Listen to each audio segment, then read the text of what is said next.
बिस्मिल्लाहिर्रहमानिर्रहीम। मेरा नाम है सरवकास वहीद और आप देख रहे हैं पापाज एमसीक्यूज यूट्यूब चैनल। तो हमने लिटरेसी मोबिलाइजर के सिलेबस को देख लिया था और अब हम इसके सिलेबस को पार्ट्स में डिवाइड करके आपके साथ तैयारी करते जाएंगे। और सबसे पहले जो पहला पार्ट जिसकी हम तैयारी आज कर रहे हैं, जिसका मैंने पार्ट 1 में 30 क्वेश्चंस आपको तैयार करवा दिए हैं। ये क्वेश्चंस याद रखें कि पास्ट पेपर से लिया हुआ इम्पॉर्टेंट डाटा है, यानी कि इन क्वेश्चंस का पेपर में आने के बहुत ज़्यादा इम्कानात हैं और या इससे ही रिलेटेड पेपर में इंशाल्लाह आएगा। याद रखें कि पीपीएससी ने प्लानर भी दे चुकी है कि 5/3/2023 को ये एग्ज़ाम स्टार्ट किया जाएगा और इसकी सीट्स 183 हैं। चलें जी, शुरू करते हैं जी। आज हमारा एमसीक्यूज 31 है। एट द टाइम व्हेन खिलाफत डेलीगेशन विजिटेड इंग्लैंड। खिलाफत मूवमेंट जो थी वो 1919 में स्टार्ट हो गई थी बरे सगीर में। तो खिलाफत डेलीगेशन जो था फिर वो विजिट किया उन्होंने एक साल बाद 1920 में इंग्लैंड को। तो सवाल में ये है कि उनका ब्रिटिश पीएम उस वक्त कौन था।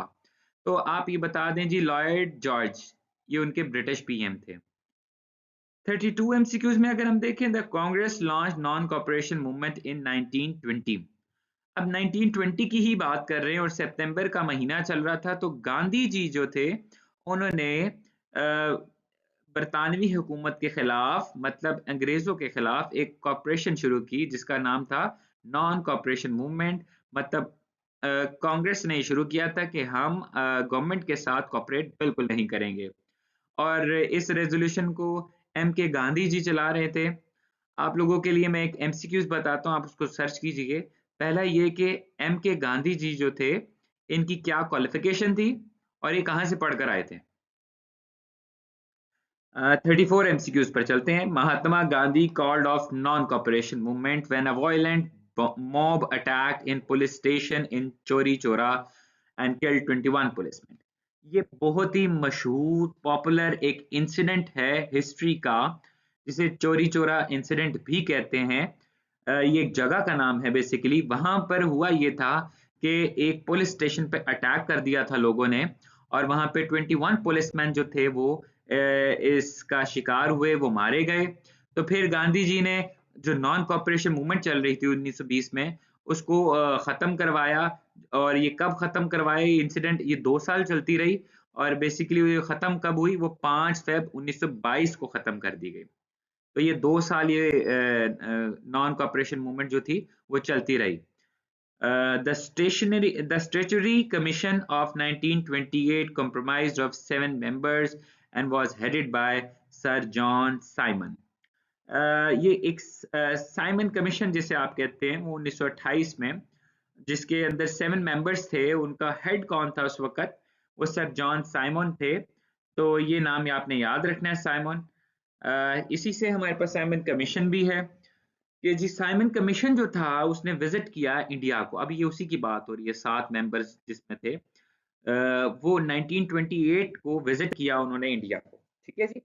और देख लें हेड कौन कर रहा था, sir John Simon. When Simon Commission visited India, Jinnah League, India Jinnah League and Congress boycotted the commission because। अब बहुत से ऐसे इंसिडेंट हैं जिसमें ना तो कांग्रेस ने उसको एक्सेप्ट किया ना मुस्लिम लीग ने एक्सेप्ट किया, और उनकी बहुत सी वजूहात हैं। इस साइमन कमीशन की जो वजूहात थी वो ये थी कि no Indian had been included in it. इन 7 मेंबर्स में, इस कमीशन में कोई भी इंडियन, मतलब कि ना ही हिंदू ना ही मुसलमान इसमें शामिल था। तो इसलिए हम इन दोनों लीग्स ने इसको बायकॉट कर दिया। Simon commissions report was publish in the year 1930। फिर इसकी एक रिपोर्ट शाया हुई जो कि 1930 में शाया हुई। ये बहुत इंपॉर्टेंट एमसीक्यूज है 1930 वाला, जिसमें रिपोर्ट के बारे में पूछा जाता है। अक्सर बच्चे साइमन कमीशन बस याद कर लेते लेकिन उसकी रिपोर्ट नहीं याद करते, उसकी डेट याद रखनी है आपने बच्चों।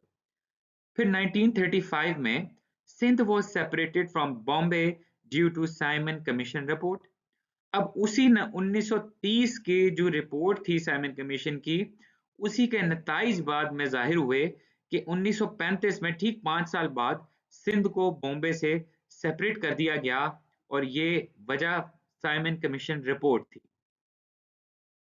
The recommendation of committee under Motilal are called Nehru Report, which was submitted in August 1928. Motilal Nehru बहुत ही अहम किरदार है इसका गांधी जी के बाद।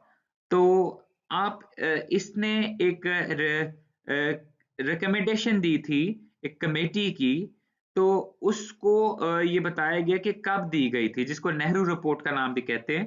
तो 1928 में दी गई थी अगस्त। नेहरू रिपोर्ट के मुताबिक parliament was to be considered of two houses. Nehru वो बंदा था जिसने कहा था कि पार्लियामेंट को दो हिस्सों में बनाएं, एक upper house and lower house. According to Nehru report, governor of provinces were to be appointed by king of England. इसकी रिपोर्ट के मुताबिक ये भी था कि हर प्रोविंस का जो गवर्नर होगा वो इंग्लैंड का किंग ही सिर्फ उसको अपॉइंट कर सकता है। अब बारी आई थी जिन्ना की। जब 1928 में ये रिपोर्ट आ गई तो उसके ऑपोजिट में उसको कॉन्ट्रडिक्ट करने के लिए कायदे आजम जिन्ना ने अपने 14 पॉइंट्स दिए थे। ये हिस्ट्री याद रखिए कि नेहरू रिपोर्ट पर जिन्ना ने 14 पॉइंट्स की एक प्रेजेंटेशन दी थी। जिन्नास 14 पॉइंट्स वर फॉर्मुलेटेड इन मार्च 1929। ठीक है जी। अब जिन्नास के जो 14 पॉइंट्स थे वो मुस्लिम्स रिप्लाई था नेहरू रिपोर्ट का। देखिए कितना प्यारा एमसीक्यूज बन गया इसके साथ ही।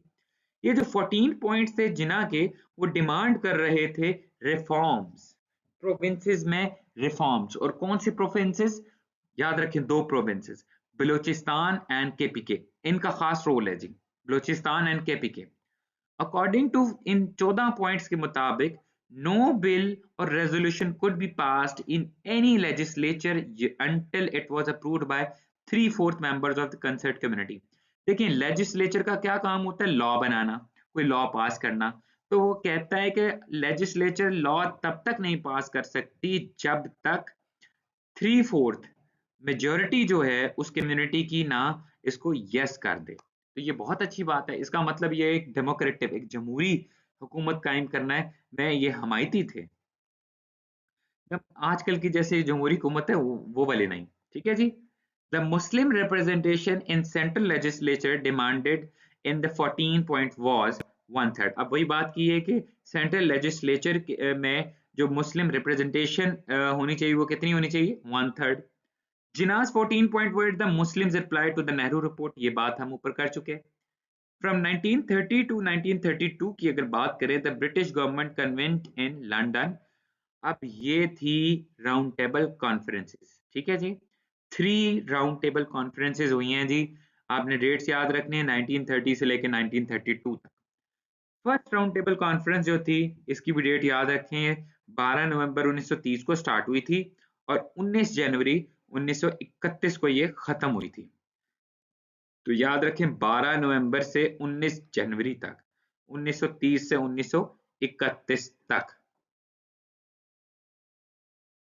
Renowned Indian leader who did not take part in the first round table conference। देखिए ये सबसे बड़ा एक एमसीक्यू हमें यहाँ नजर आता है। वो बंदे का नाम बताएं जो बहुत बड़ा लीडर था और उसने पहली राउंड टेबल कॉन्फ्रेंस अटेंड नहीं की थी। उनका नाम था Gandhi. The first roundtable conference conducted its business through 8 sub-committees। जो पहली राउंड टेबल कॉन्फ्रेंस थी उसमें कंडक्टेड इट्स बिजनेस, वो बेसिकली वो बिजनेस देख रहे थे। उसमें कितनी कमेटीज थी? 8 सब कमेटीज थी। सेकेंड राउंड टेबल कॉन्फ्रेंस की बात करें तो वो सितंबर 1931 से स्टार्ट हुई थी और दिसंबर 1931 में एंडेड हुई। In second roundtable conference, the Hindu leader who claimed to represent all India was। अब second roundtable conference में गांधी जी आ गए और उन्होंने represent भी किया ऑल इंडिया मुस्लिम लीग को। Minorities committee failed to reach an agreement because Gandhi wanted the acceptance of Nehru report। अब एक कमेटी थी जिसका नाम था मिनॉरिटीज कमेटी, वो इस एग्रीमेंट को मानने से फेल हो गई क्योंकि गांधी ने कहा था कि नेहरू रिपोर्ट को एक्सेप्ट किया जाए।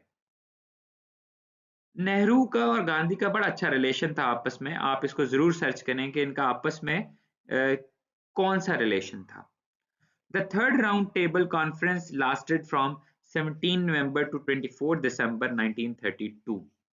तो ये आपने तीनों राउंड टेबल कॉन्फ्रेंस की डेट्स याद रखनी है, ठीक है जी।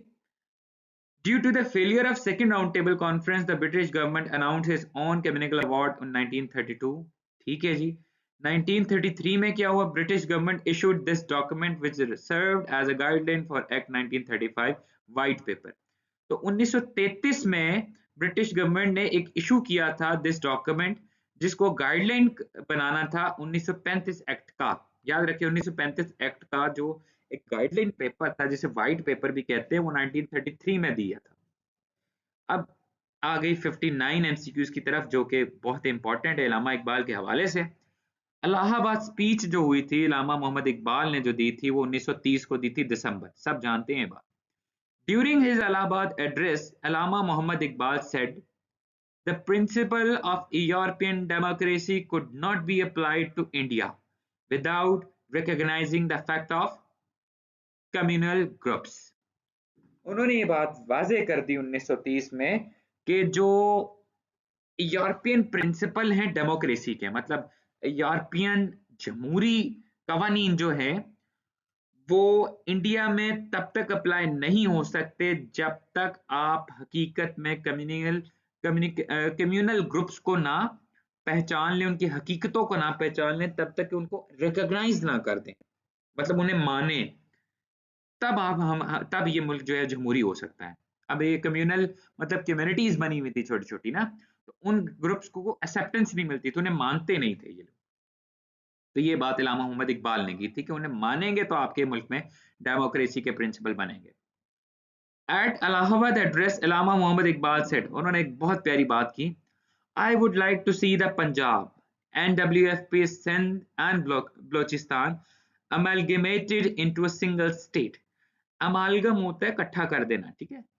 तो इन्होंने तब कहा था कि पंजाब NWFP सिंध एंड बलोचिस्तान, ये देखें ये वही सूबे हैं जो आज पाकिस्तान के सूबे हैं। तो देखें ये थे हमारे कौमी शायर जिन्होंने ये तब सोच रखी थी कि इन्हें एक सिंगल स्टेट में लाना चाहिए। तो ये थी हमारे पास एक बहुत इंपॉर्टेंट पाकिस्तान स्टडीज की एमसीक्यूज, रिलेटेड एमसीक्यूज थे। ये वो स्लाइड है हाईएस्ट मिलिट्री अवार्ड्स, जो मैंने आपको सिलेबस वाली वीडियो में भी अपलोड किए हैं, आप वहां से भी देख सकते हैं। जैसे कि ब्रिटेन का मिलिट्री हाईएस्ट अवार्ड जो विक्टोरिया क्रॉस है, फ्रांस का Legion of Honour, Germany Iron Cross, और इंडिया का परमवीर चक्रा जो उन्होंने अपने उस पायलट को भी दिया था जो यहाँ पे चाय पीने के लिए आ रहा था लेकिन बेचारा। Japan order of rising sun, Pakistan Nishan Haider, US medal of honour, Italy medal of valour, Russia order of patriotic war, Bangladesh Bir Sreshtho, और इसराइल का मेडल ऑफ वेलर। तो याद रखिए इटली और इसराइल का दोनों का सेम है, मेडल ऑफ वेलर है। ये आप लोगों ने याद रखने हैं, इंशाल्लाह हो सकता है इनमें से पेपर में जरूर रिपीट हों, और ये अक्सर पेपर में रिपीट होते भी हैं। तो ठीक है, आप ये चैनल को सब्सक्राइब कर लें, लाइक कर लें। इंशाल्लाह नेक्स्ट अपकमिंग वीडियोस जो हैं वो बाकी सिलेबस के अकॉर्डिंगली भी आती जाएंगी। आप इंशाल्लाह इनको तैयारी करें यहाँ से अल्लाह ने के बाद।